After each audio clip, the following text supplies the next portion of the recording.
Good morning, everyone. It is my absolute pleasure to welcome you all to this thought-provoking session titled The Fairer Side of Literary Criticism. For centuries, literary criticism has shaped the way we read, interpret, and value literature. But whose voices have defined these standards? Whose perspectives have been celebrated? And whose have been sidelined? Today's session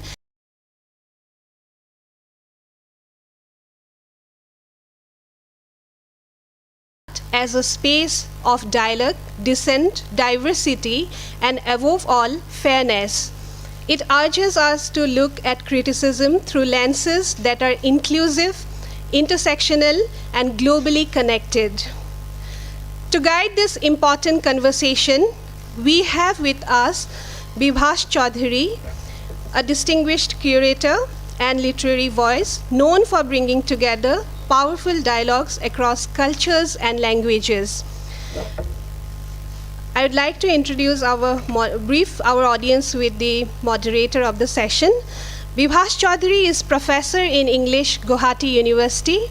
His publications include English Social and Cultural History, Beyond Cartography, the Contemporary South Asian Novel in English, Black 2011, Reading Post-Colonial Theory, Routledge 2016, and Deconstruction and Post-Structuralism, Orient Black Swan 2023. He writes a fortnightly column titled Loving Literature in the Assam Tribune. He is currently serving as the director of Guwahati University Press. We are delighted to have you with us, sir. We are honored to have an exceptional panel of writers and thinkers. I would like to introduce them to our audience. First, we have Ms. Asha Devi, who is a feminist writer and prominent critic in Kannada. Her research study on feminism and 12th century women writers is considered to be a path-breaking work in feminist studies. Her prominent awards include Sahitya Akademi Award, M.M. Kalburgi National Award, Akka Mahadevi Award, etc. She teaches Kannada in Maharani Cluster University of Bengaluru. I'd request Ms. Asha Devi to join us on stage.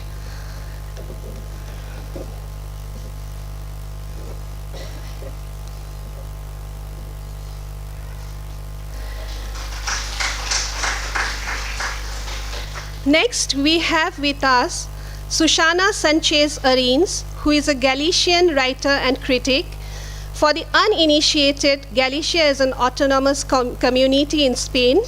Arins works as a professor of secondary education specialized in Spanish language and literature.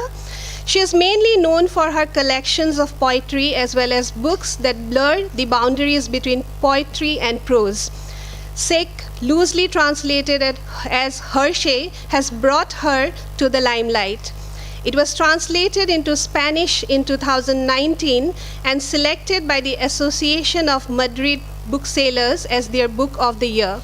It's a rare recognition for an author being translated from Galician. We'd request Susana Sanchez Arins to join us on the stage.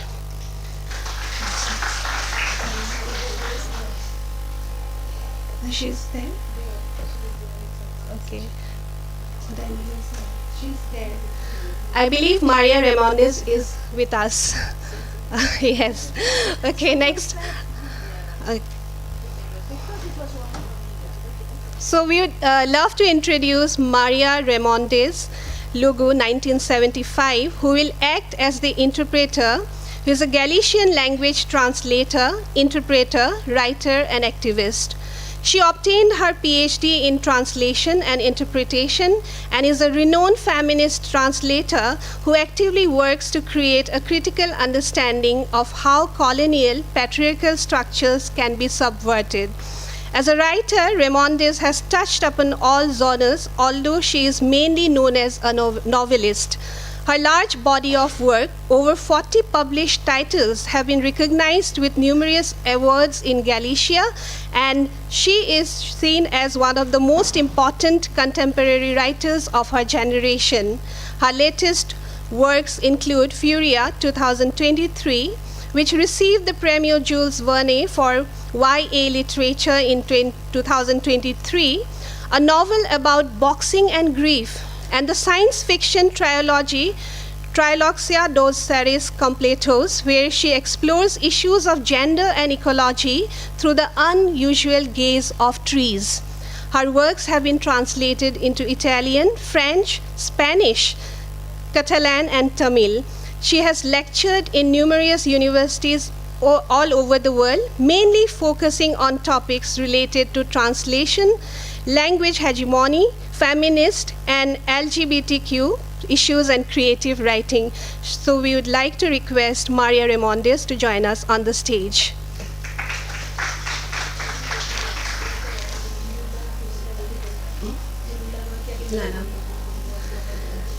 Next we have on the stage Lana Abdel Rahman. She is a Lebanese and Egyptian writer and journalist based in Cairo.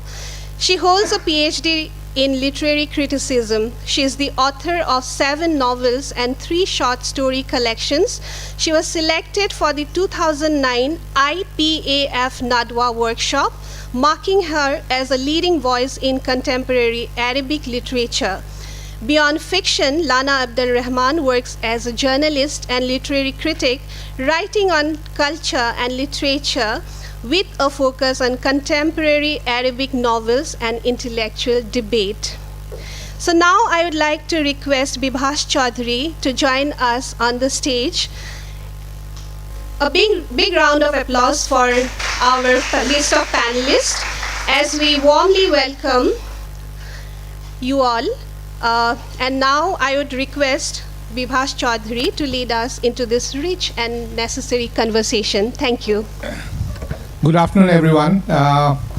It's indeed a great privilege for us, all of us here, that we have our esteemed guests or panelists who will be sharing their views on writing, on critiquing, on appreciating, reading, and on the importance of point of view, which comes along the whole process of reading.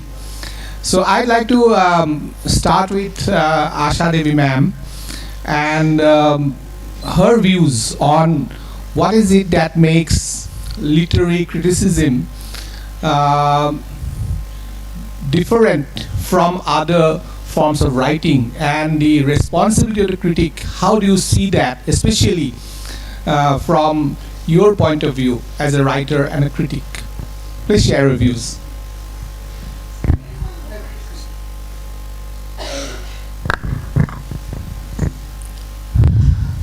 Good morning, one and all. Thanks for the leading question. Bendre, I don't know whether you have heard of him, one of the greatest poets from my language, Kannada. He says, poetry may come, but it's very, very difficult to get a real good criticism. No? These words marks the importance of criticism, literary criticism. I also feel that literary criticism is not pertaining to a particular work of art. When we say it is literary criticism, it is also the criticism of the world. It's a critique of the world also. Hence, the responsibility of the literary criticism is much more higher, much more important than that of the creative works. In Indian context, we always connect literary criticism with aesthetics. We always feel that literary critic is a bridge between the work of the art and the reader. Criticism will show us the ways to understand a work of art, or with some insights it will even highlight the work of art. But in its real sense, it's not just analyzing a text. It's not just placing it in the literary tradition of a particular language. It is not just the ranking, it is much more than that. Because whenever we feel that, there is a myth in the world that literary criticism is of second rate. No, critics are always treated as second-rate citizens, but in its real sense, that is not the case. That is not the case. They are not just the bridges, they are also the creators. And I do feel literary criticism is as creative as that of any other form of art. Whether it is poetry, whether it is theatre, playwright, or whatever it may be. Because in my own language, or in any other language of the world for that matter, we do found certain work of criticism. They are so highly rated. We do feel that reading those texts are a must for a student of literature and for a student of any other form of art. So I always rate it at high, but not because that I'm also a critic, but I, being a reader of the best criticism of the world, I endorse this statement. But I have two more questions so that we can discuss in the panel there, because the title of the session is Fairer. What do we mean by fairer? Do you think literary criticism, readers, or the whole of the patriarchal system is fair enough to our women writers? Do you think they are fair enough in placing or in ranking their works, in recognizing them, in authenticating them? No. They are not fair enough to learn, read, and understand the language of women first of all. The world is yet to learn the language of women. They are reading women's works through the eyes of men, through the eyes of patriarchal values, and so on. So it has been a total history of unfair when it comes to women writers. That is true when it comes to India. That is true with our Dalit writers also. Criticism is not fair enough, with Dalit writers. At the same time, we always talk about literary politics. So, it is evident, it is obvious, we cannot escape from literary politics, but the sense of fair should work in the minds of the critics all the time. Only then it can, play the role of fair. Coming to the present scenario, I do feel literary criticism is probably escaping from its crucial responsibility. That's what I sincerely feel, because the present socio-political, cultural and political scenario is such that it demands the literary critics to come into action. In a Renaissance period, you must be knowing, all our major writers are, they used to play multiple roles. They used to write poetry, they used to write novels, they used to write criticism also. So that's what I feel. In this scenario, literary criticism has to renovate itself. To take a position. To take a position, and it should, ignite the mind of the people. Right. That is the real role of criticism, I feel. Right. Thank you so much. And now I'd like to move to Susanna with the same question. How do you look at literary criticism as a practice, and what does it entail for the reader, the society, and the responsibility that comes with the act of criticism? Well, escoitaba a Xadevi e estaba de acordo en todo, e vía moita relación con aquilo que pasaba no noso país. So she was listening to Asha Devi and she really agreed with everything she said, because it's very similar to what's happening in our country.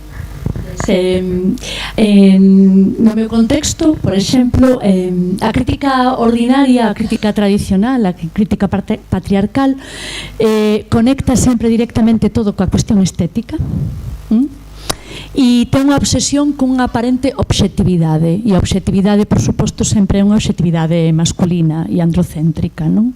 E uns universais que son outros, non? E desde aí temos que escribir as autoras, e se non o facemos, pois recibimos as violencias que evidentemente fan que sexamos a crítica forte, porque temos moito que resistir aí. So in our context, there's also this idea of patriarchal, let's say ordinary criticism, patriarchal criticism, that focuses very much on aesthetics, but also on this idea of objectivity, which of course is always male and is always looking from a certain perspective. And they also tend to think that there are some universal themes that we should be writing about.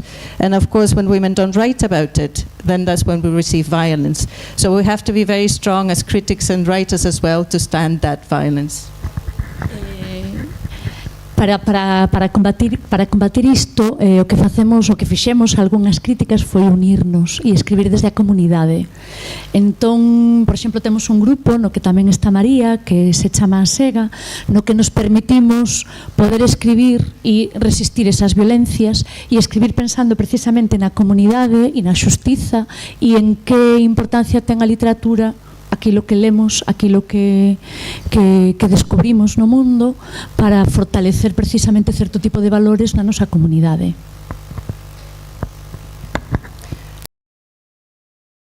We have decided to come together and to create communities, and Susanna and both myself are part of a collective called Asega, Harvesting, that's the meaning of it, where we write and resist and also think about the idea of community as a way to create justice and to reflect upon how we relate to the readers, how we relate to the idea of the world, and how we create a stronger writing through that group. O contexto da nosa literatura, que é unha lingua minorizada, é unha literatura dunha lingua minorizada con moitos séculos de conflito e conflito cunha lingua moi hexemónica que é o español. Entón toda a literatura está construída con ese referente como espello. É moi difícil combater ese referente e as que o facemos pois temos dificultades, non? Precisamente o meu labor como crítica moitas veces é o primeiro ter unha ollada autónoma sobre as obras que leo sen depender tanto da ollada española e ao mesmo tempo construir discursos que axuden a reforzar esa identidade galega e non a fortalecer os prexuicios que contra ela hai. Non? E o mesmo me acontece coa identidade, pois, neste caso galega, como co feminismo, non? Coa situación das mulleres e das diversidades de xénero. So our literature is a literature written in a non-hegemonic language or minoritized language, which has been oppressed for centuries by another very strong hegemonic language, which is Spanish. So many times our literature seems to have to find the mirror in the Spanish language system, and for her, so it's very difficult to fight against that. And because if we do, then again, it's another form of violence that's coming. And in her case, the first thing she thinks about is about having an independent outlook, having an independent perspective from these ideas that are coming from the Spanish literary system. And then apart from that, to create a strong discourse as a critic, to strengthen Galician identity and to fight against the prejudice that's always that gaze that's been cast on the Galician literary system. And the same thing goes for the feminist aspect of the discussion. E unha cousa que me alegra do que dixo a Xadevi é que si é certo, tamén vexo no noso contexto tamén hai esta sensación de que está a evadir a súa responsabilidade a crítica literaria e que non se posiciona sobre os problemas de injustiza social que hai. E a min o que me alegra moito que precisamente aquí estamos persoas que non evadimos esa responsabilidade e que desde, pois eso, desde o comunitario e facendo unha crítica divulgativa que non pretende ficar no estamento universitario, loitamos precisamente contra iso, non? E non evadimos o noso papel. And she's also very happy that when she heard Asha Devi claim that criticism is eluding its responsibility, because that also happens in our context. It doesn't many times position itself in terms of social injustices. So for her, it's a very happy moment to be sharing the stage with people who are in that, who are really up to taking their responsibilities, and who are also for a type of criticism that is literary criticism that is community-based and that is not just academic, that is more of a outreach approach to it. And it's good that we are together in this kind of struggle. Thank you so much. I'd like to ask a follow-up question. It's very interesting that I feel that one of the challenges that feminist literary critics face, women doing criticism, is that if you look at the history of criticism, how placement is done, and I think that is one of the the grip of patriarchy. What it does is that outstanding work by a woman writer is soon put into a particular category, a bracket. This is feminist criticism. Whereas when men do criticism, it becomes criticism. So that's a double burden to be overcome, not by the writer, but by the perceptions that persist in society, which the writer has to, not only through the writing, but also it's a kind of decanonization, defamiliarization that has to be carried out for the writing to go to the reader in the first place. And it is indeed wonderful that you are doing such work, seeing these double burdens which a male critic does not encounter, and then you have to get it across. So something that is taken as neutral for the woman writer, it becomes doubly challenging. So tell us something about that experience.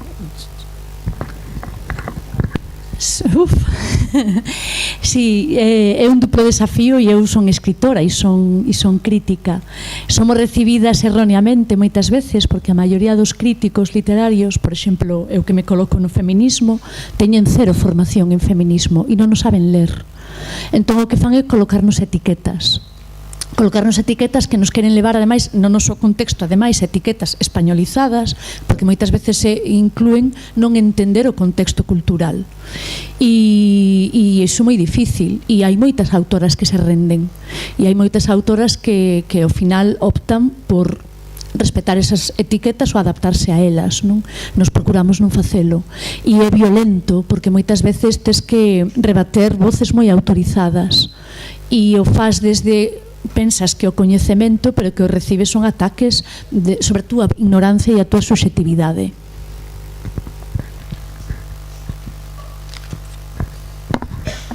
Yeah, so this is indeed a double challenge, and in her case she's a writer and a critic at the same time. So she knows that many times male critics, the way they receive the works of women, shows that they have zero training, especially when it's feminist writing. So they're just reading without knowledge, they just use labels, and many times in our case those labels are from Spain, so they are imposed from another literary system on our writing without being aware even of the cultural context. So it's a very difficult situation, and it's true that many women writers adapt to those labels because it's very difficult, and it's a very violent process also as a critic, because many times you have to speak against figures of authority. So even though they are the ones who are not knowledgeable enough to read the texts, they're the ones who are telling you that you're ignorant. Thank you so much, Lana, ma'am. So your experience about writing against the grain, against the current, and how do you see that? Do you see that as an exercise that you have to do, unlike other writers, maybe male writers? Good afternoon. First of all, it's a true pleasure and an honor to be here with you in India because this is my first time here. And thank you for Dibrugarh University for this international festival, because I think maybe many of you don't know anything about Lebanon or Egypt writers, so it's a great opportunity to meet writers from Middle East and to know a little bit about them. For me, Indian literature and culture haven't been distant for me because I read a lot for Anita Desai, Kiran Desai, Amitabh Ghosh, and Arundhati Roy, and I am fascinated with Indian food. So maybe I am so happy because I am here to try original, authentic Indian food. This is beyond the literature and philosophy, of course. Okay. Let me talk about criticism. I'm really interested in culture criticism. And I wrote some points. So let me read. Okay. When we speak of literary criticism, we are not merely speaking about reading texts or evaluating their quality. We are speaking about invisible authority. One that shapes taste, determines what is seen, what is marginalized, and decided what is considered major literature and what is pushed to the periphery. Criticism is not an innocent mirror of texts. It is a cultural practice.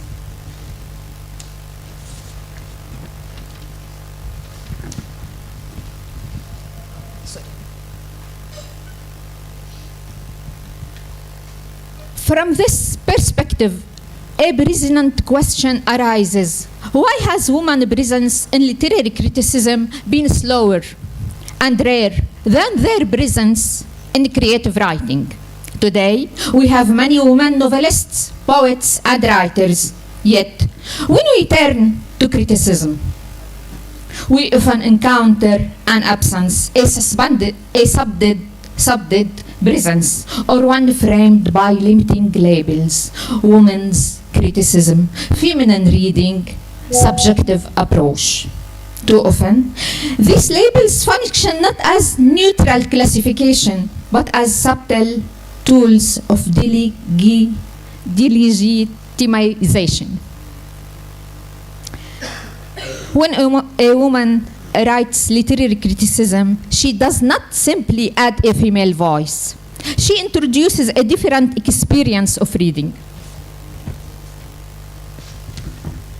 An experience shaped by a long history of marginalization, of engaging with text not written for her, or presented to her through a lens of authority and exclusion. This position, the reader, who was not always considered, creates a heightened sensitivity to what is spoken, to what remains unspoken, to silence, to what is presented as neutral, of self-evident. Criticism written by women, when it is free and unpoliced, is often less fascinated by rigid structures and more attentive to fragile details, relationships, the body, everyday life, emotion, inner contradictions, gray zones. These are not really feminism themes. They are deeply human territories that traditional criticism has often neglected.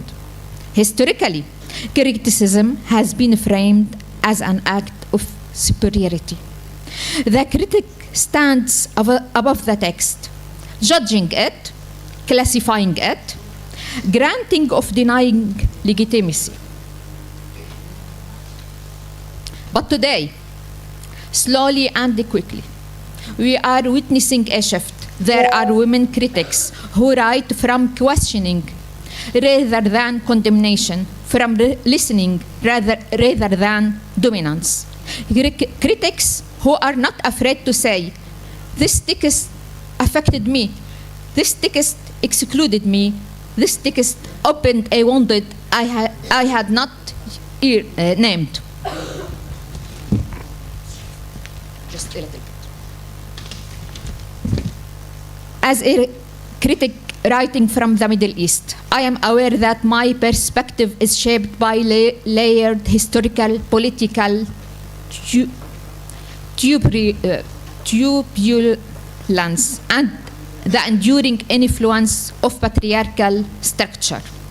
I don't read from a neutral central. I read from a position shaped conflict, memory, and ongoing negotiation of identity. From this position, I find myself asking, how do I receive interrupt writing from what is often called the first word?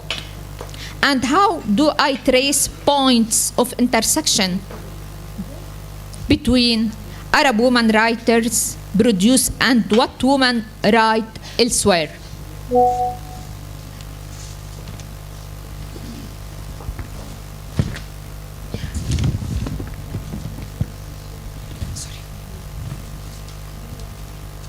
Perhaps what we need today is a criticism that is less certain and more questioning, less obsessed with verdicts and more open to an inquiry. Criticism that is human, hesitant, vulnerable, unfinished. Not only for gender balance, but for balancing ways of thinking, seeing, and reading. The future of criticism does not lie in a louder single voice.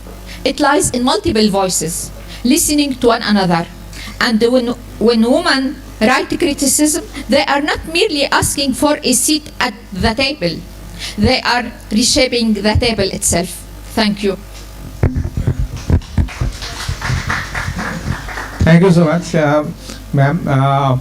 You have brought up some very interesting points about the about something that emerged when Asha Devi ma'am started with. So I'll go back to Asha Devi ma'am about the question of the position that she talks about, and it's about changing the table or changing the canvas. How do you perceive the act of reading by the critic, and what is in say commonplace jargon called interpretation? So are we moving away from interpretation to another kind of position that women critics employ with, say, criticism with a cause? Do you see that as one of the objectives of criticism by practicing women writers, especially as Ms. Rahman talked about multiple voices, and in India we know we are a multilingual country. So how do you, and as Susanna talked about the minoritarian voices that need to find a space. So how do you really balance these objectives when you do your critical writing?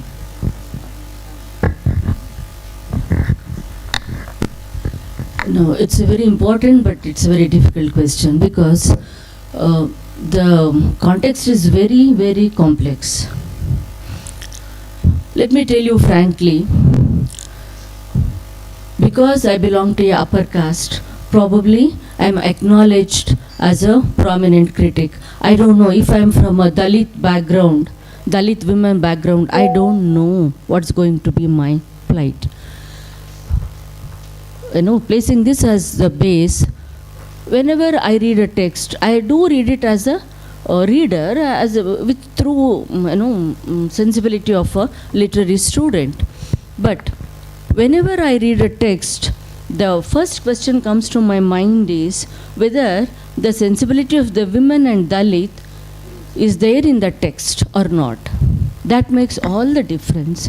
And nowadays, it's not from my own language, from all the languages in India. I think we, the feminist critics, are trying to read, re-evaluate, rehistory It's a process of rehistory according to me. So we are trying to dethrone certain writers. We are trying to throne certain writers. That means we are trying to complete the vision of the literary text. It was handicapped because there was no women's voice, there was no women's sensibility, women's eyes, women's worldview. It was missing in the literary criticism. We are trying to fill up that gap of it. So obviously, as Eliot says, once in 100 years, we need to reevaluate the literary tradition of any language. I think we in India, the critics of India, we are trying to, what should I say, replacement of the literary tradition is going on. But at the same time, the feminist criticism or the literary criticism written by women is also playing the role of educating the whole community, because it is a collective responsibility. So I think we are performing the basic or the, what should I say, very important duty we are performing. But at the same time, the kind of challenges we are facing, I do get threatening calls when I criticize a communal writer. I do get threatening calls. So this is the kind of situation we are living in. As she was mentioning about multiple voices, the basic duty, the basic challenge the literary criticism of India is facing is, according to me, we need to create an equal platform for Bahutva Bharat, which has been denied for all these days. We are trying to create an equal platform, and we are trying to teach the language of women, language of Dalit, and we are trying to bring in an equilibrium of experience. And there is a hierarchy of experience which has been established in literary criticism, which is being slowly evaded by the feminist literary criticism. Whenever I go to a seminar or conference in my own place, they say, "Oh, look at her, terrorist feminist has arrived." Of course, with all respect, with all love, but this is not the case with the practicing literary critic, isn't it? So when you look at the kind of challenges we are facing, it's a very, very, very difficult scenario because, Paramita is here. Paramita has written some important stories and novels, but do you think it has been placed on par with any other male writers? In the process of rehistory, for example, in my own language, in 1930s, there used to be a writer called Kodagina Gauramma. For me, she is as important as that of Kovilpube, Indrayanamurthy, Lankesh. But no one has treated her on par with those writers. She has been treated as a very important women writer. That is not the reservation policy we are seeking for. We are against reservation policy. And we are dead against that politically correct attitude, especially. That is the biggest challenge we need to face. People talk something on the stage, behind the stage there is another literary politics which is going on. At the end of it, we the women are the victims, or Dalits are the victims. That has to be changed. Thank you so much. Now we'll move on to Sulana again. The question of voicing what you consider to be an important subject. How do you think about framing in the first place? Because you have to frame it. So when you think of framing in the first place, do you think of the audience who is going to read it? Or do you think that this voice needs to be articulated, this story needs to be told? So is the target audience driving you, or is your priority as a writer, your concern as a writer, the motivation? Because they are not really the same things. Both. Because she's balancing wearing two hats. Well,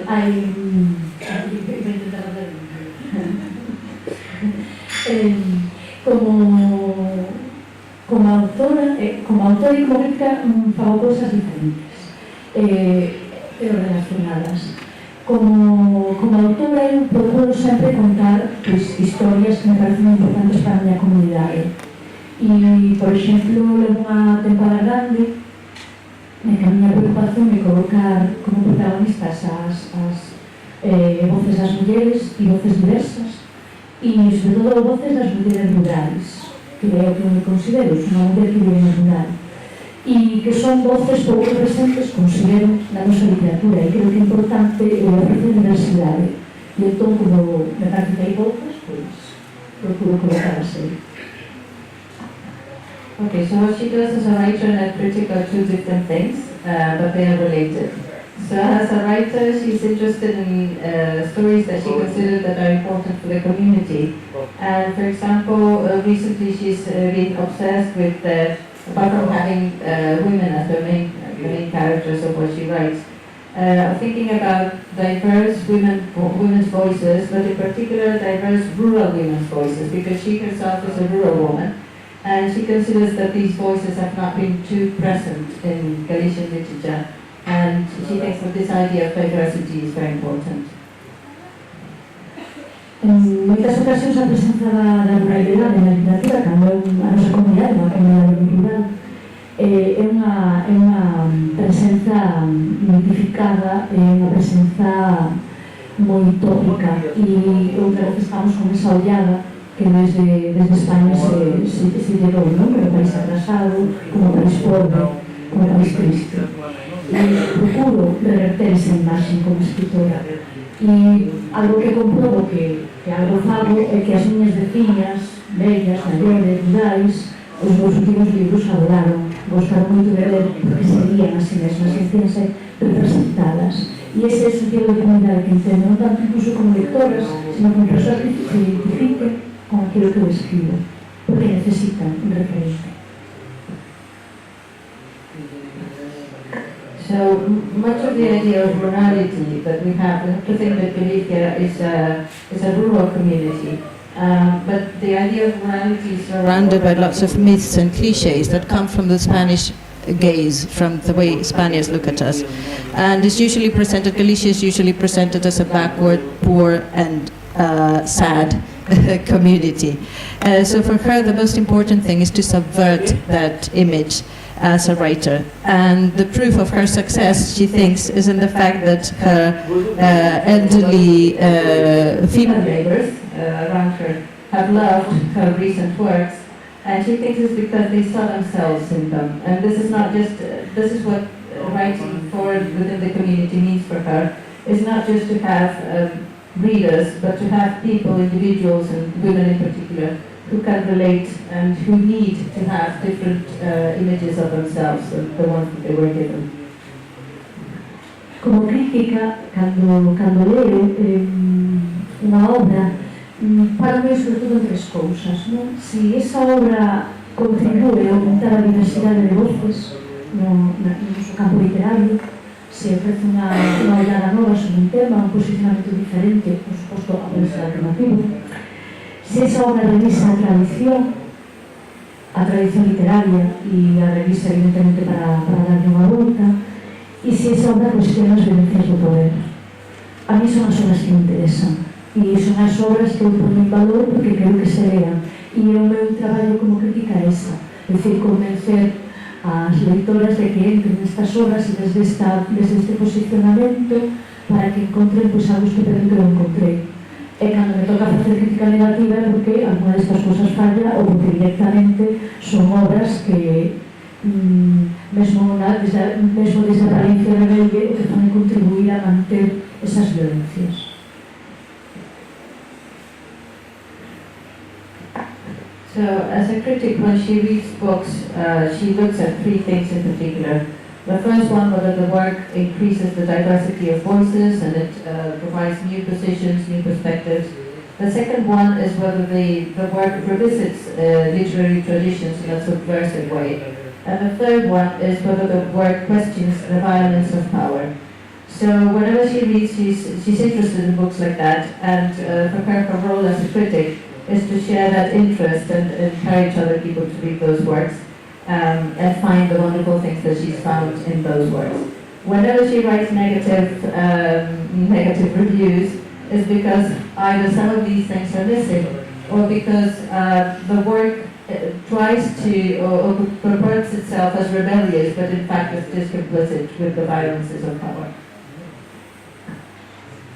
En especial querencia por los libros de señores que se presentan como feministas y escriben obras absolutamente patriarcalizadas.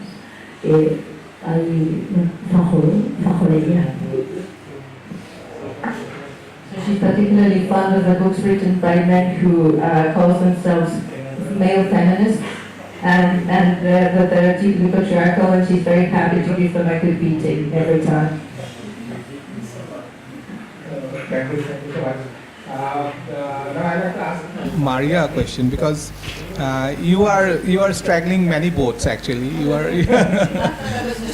no, but you are part of this whole cultural process. You carry these voices and you render them to audiences otherwise who would have otherwise not received them.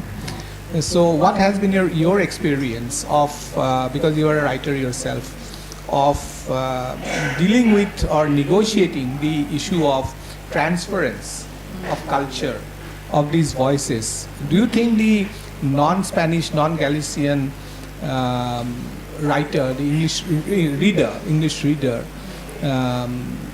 can actually connect with what is communicated in a translated form, mediated form? If that is achieved, then I think the spectrum widens, and I think a greater goal is achieved for the women writing in a non-English language. Okay, let me answer in two ways, because I am a translator mainly from other languages into Galician. That is one position, And it has very diverse sub-positionings depending on who the author is and where the original work comes from. And then the other thing is that I sometimes translate Galician works into Spanish, which is for us is the hegemonic language. And the strategies are always political. So this is the first and most important thing that I can say. So when I'm translating something from Galician into Spanish, I'm thinking, as Susana was saying, is this work going to be interpreted in a way that's going to just feed into the narrative of, the Spanish oppression of Galicia or not, and what strategies do I use?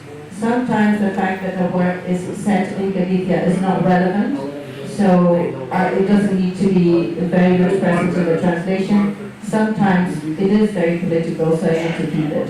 So those are the kinds of decisions that I make. Now when I translate into Galician, I'm a little bit like Susana with the criticism. I'm very picky about the works that I want to translate, and specifically because I know my own community, and for me the diversity of voices has to be also paired with the fact that we're a mainly white Western community, so we need to also listen to our others. So when I'm translating many times, it's not just the works that I choose, it's also the strategies, the translation strategies that I sometimes willingly want the readers to feel uncomfortable. I want them to do the legwork. I want them to, if I'm translating somebody from the UK, then they don't need to do any legwork, I don't care. But if I'm translating Salma from Tornado, I want my readers in Galician to make the effort of understanding what is Amma, what is Mama, what is they have to displace the Western self to get closer to the work. So it's always a very political process, and I actually think that, but I'm a writer, etc., I think that my most important contribution to my community is as a translator. And I'm very happy that most of the works that I have translated, also because of issues that have to do with non-hegemonic language position and how feminists are in our own communities facing similar struggles, they have connected really well with the feminist language community, and even Susanna can tell we have had writers from Tamil Nadu who are very influential now in our own writers. So that is I can say my pride and joy as a translator. Now come back to Lana. you started by you referred to the word Middle East. Yes. And how actually in the Middle East there's some kind of bracketing, okay? Lebanon, Egypt, and all that. So do you think that is a kind of an obstacle? Do you think that is something that is not there for other writers? Because the moment you say Middle East, then certain perception starts to work. So you're a Middle Eastern writer, you're a woman writer, you're working on feminist issues. So these barriers are not there for other writers. So do you think that they create a challenge for you, because you have to then overcome those perceptions before you reach the reader? You ask me as a writer? As someone who is doing of writing for Let me say that there is a stereotype about Middle East and cliche. But this is not true. Really, this is not true. Here, Mr. Sharif Bakr, he's a publisher, he's a famous publisher in Egypt. Yeah, I mean, there is a stereotype because this is not true. We can write and we have شجاع brave writers.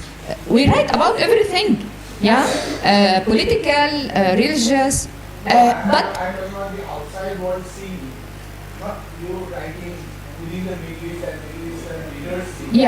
Outside when they see you related to level down. So usually there is someone who is not accustomed to Middle East.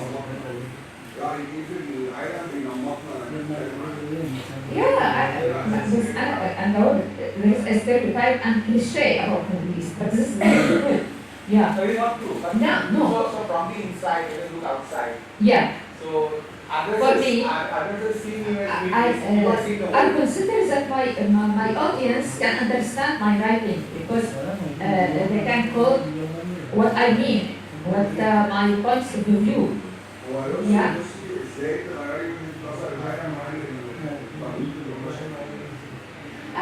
Okay. I think this is need a lot of work from all of writers, not from one point of view, and maybe from translation, Gen Z also, and now we are live in globalization, and globalization means that I can read for any writers from all over the world.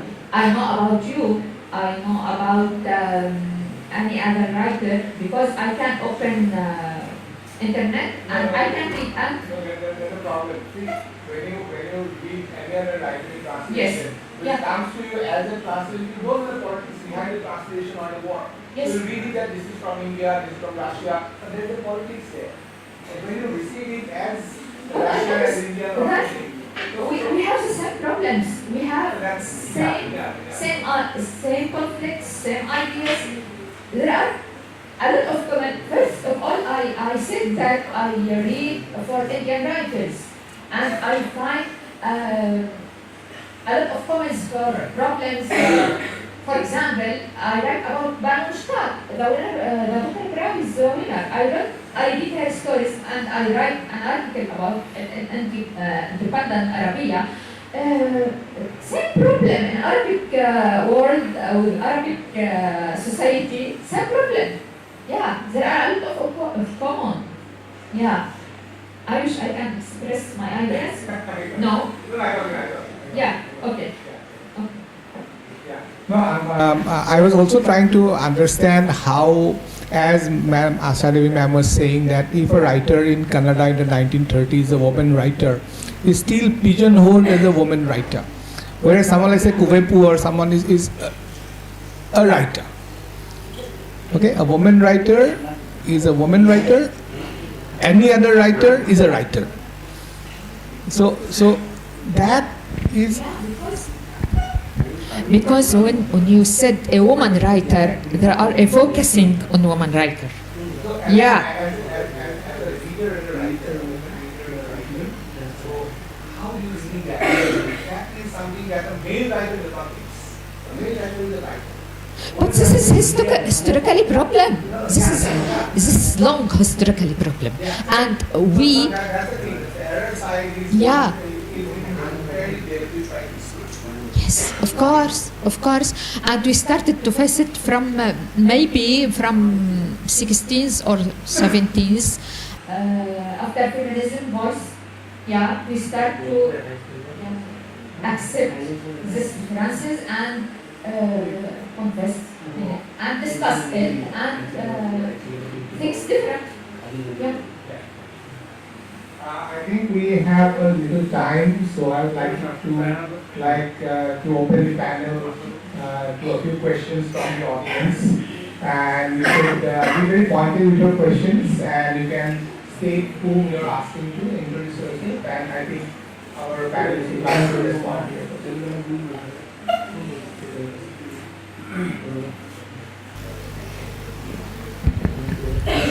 My question is for the Galicia side. For us, the same problem that we were talking about the Middle East, we have Spain. And me as a publisher, I was publishing from Spanish as a language, and there is Spain given that exists in South America, Latin America, stuff like that. But we know that Spain is Spain. And then when I started reading and publishing, I started, well, there is Barcelona, the Catalan, and there is the Basque, and there is Galicia that's I knew recently, and even there is Mallorca and the other. So it's kind of a strange way to look at it. But from literature it's accepted, but also from politics. Do you think that now is a very sensitive time for these nationalities? Because if something happens and the country broke, this wouldn't help really economically. There is the economics versus the culture and the heritage. It's always a borderline that I can't understand. But I have to tell you, we put a flag on the books that we translate from because we have 80 countries, so we're proud to put flags. And now we're starting to put the Catalan flag and the Basque flag, and hopefully soon the Galicia flag. So also just to show solidarity with this. But I'm just thinking from a political perspective with culture background. Does it make a difference? Thank you.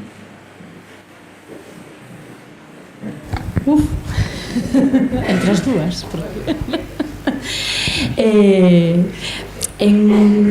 No Estado español hai, sobre todo iso, hai tres comunidades fortes que son tres con identidade propia, lingua propia, hai máis.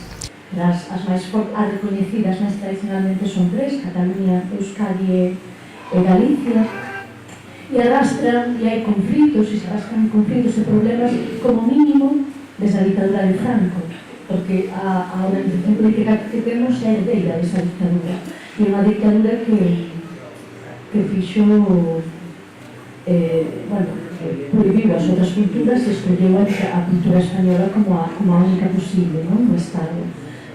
Hai conflitos, evidentemente non vivimos nunha dictadura, pero sí que hai forzas que están continuamente en litigio, dependen moito da política e da configuración do Parlamento tamén.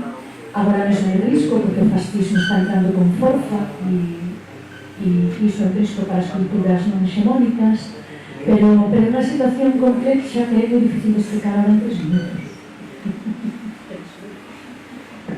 So I'll start with the end. She says that it's a very complex situation to summarize in 3 minutes. But the Spanish state, just for you to contest this, for us to contextualize it, there are 3 traditionally recognized communities or identities: Catalans, as you were mentioning, Basques and Galicians. There are others, but these are the ones officially recognized. And there's always been conflict, we can say at least since from Franco's times onwards, because during Franco's times, due to the dictatorship, the other languages were forbidden. And we have to consider that we have inherited the political structure of the Francoist period, which finished in 1975, the year that I was born, so it's quite recent. So during Franco's times, all the other languages were forbidden. There was a high level of repression. And right now, we have, many times it depends on the balance, looking at the political side of it, it depends on the balance in Parliament. Right now, with the rise of the far right in Europe, that's always a threat to the different identities and nationalities that we have in Spain. I have a very short question to Ms. Asa Devi.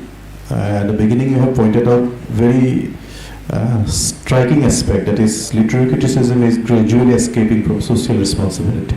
Because whatever I am having the experience, that tells me that literary criticism delves deep into more and more abstraction of argumentation. So could you explain that how literary criticism is escaping from social responsibility?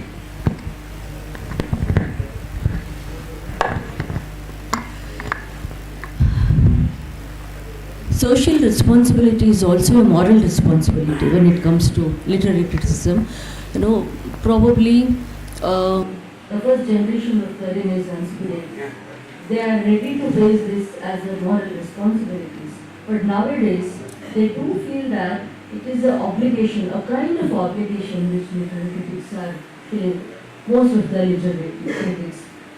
Because they are feeling it as a social obligation, they are escaping from the moral responsibility of the literary criticism. I sincerely feel, because whenever a work of art appears before us, we need to understand the impact of it. The kind of, if they have got an agenda with that work of art, though they call it as work of art, I don't want to call it as a work of art if it has got its own socio-political agenda. Okay, especially which disturbs the harmony of the community and not for that work. Okay, but sometimes literary criticism tries to uphold those kind of writers. I feel it's not only escapism, it's a crime on part of the community, I feel. People are not ready to accept challenges, to face challenges. We do need a moral courage, I think, which we are losing slowly. That's what I feel.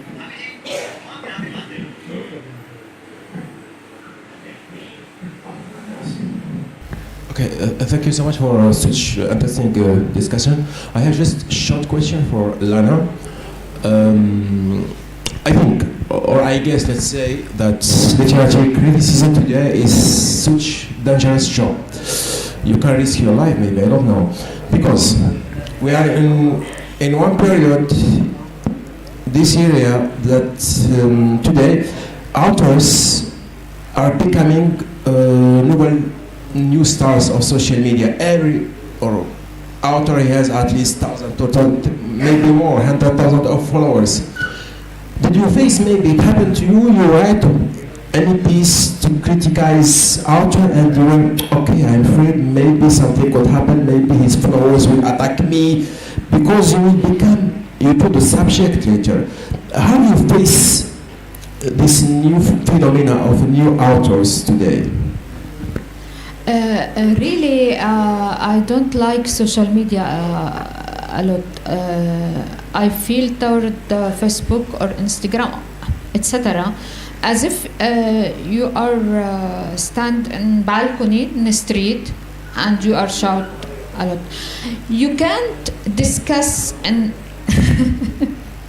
you can't discuss and deep subjects in social media. I feel that I can't do that, because if I want to discuss deep, sensitive discussion, I can do that with my friends, with my close friends, just that. But if I want to share something in conference and for general, I can't do that. But because I don't know exactly who here will show me. Yeah, it's very hard. Facebook or social media exactly like street. You can. It is a baseless criticism. Yeah. It's another kind of Exactly. Because when someone want to read criticism, he go to special magazine to read real criticism, but not on social media.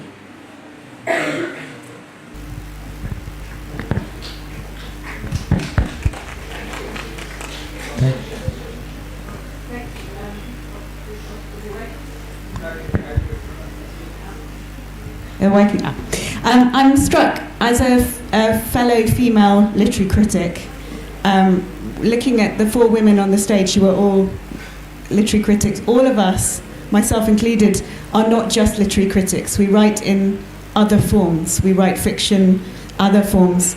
I wonder, in my most recent book, which was about reading, I argue that gender, maybe plurality is an aspect of a more female approach to things. I wonder if the fact that we do multiple things is part of what it is to be a female literary critic, or is it simply that we as women cannot make a living as critics in the way that men can in a single, there's not enough work for us, or we're not given enough opportunity. I wonder, I'm really interested to hear anyone who would like to respond's view on that. It's like a never-ending journey for us. But at the same time, you have to go on. The show must go on.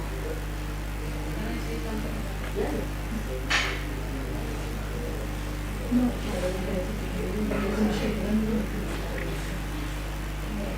It's interesting because for us, neither as writers or as critics, we don't make money, and men don't make money either.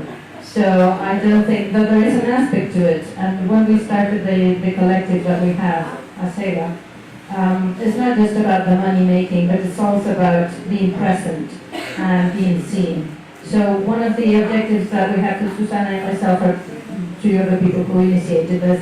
And one of our most important objectives was that some of the voices in that group crossed the line to the literary magazines or to the dailies, so that they could have a presence that was occupied by men completely until that moment. And I think that we have partially succeeded in that. But the space is still the public space is still very much occupied by men. And I agree with you, of course there's a gender aspect to how we read and from which position, and hearing a male critic say that they read from a certain position that is not neutral, I think it's something unheard of. I have never heard a man saying, oh, I read from, even if they do, from a Marxist position, and this is what I do, blah, blah, blah. No, and they are also not expected to do it. This is what you were mentioning. They do not have to add anything to writer or critic. It's understood that that's what they do.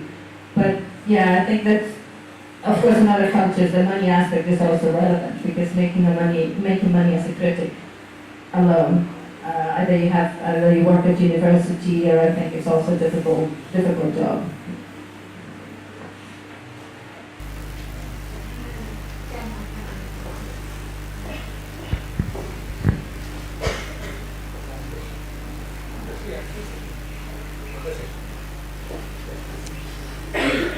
Yeah, I think that for me, critic is not a profession, just a profession work, but it is my way to see the work, to question it, maybe to challenge it sometimes, and to give voice to sounds insane. I didn't feel until now boundaries between a writer as a creator and criticism. I write critic from love. I love to read the texts and the points and explain what I see in these texts. Thank you, everyone, especially the panelists. It was wonderful, and we have heard them. It's a great privilege and honor that we have them here in the midst sharing their views. And they have been patient listening to each other. And so we had a very wonderful session. We thank them and thank the wonderful audience for being here, listening to them. So I think we will bring the session to a close. Thank you for such illuminating insights. The discussion had beautifully unpacked the layers of literary criticism, revealing not only its intellectual frameworks but also its ethical responsibilities. As we conclude this session, we are reminded that criticism is not just about judgment alone, it's about justice. It is about widening the circle of voices and ensuring that literature, in all its richness, is read with empathy and critique. On behalf of the organizing team, I extend heartfelt thanks to Vihas Chaudhary, Asha Devi, Sushana Sanchez-Arins, Maria Raimondes, and Lana Abdel Rahman for sharing their wisdom and experiences with us. And thank you to our audience for being such thoughtful participants. May we continue to read deeply, question boldly, and critique fairly. Thank you and have a wonderful day ahead. Thank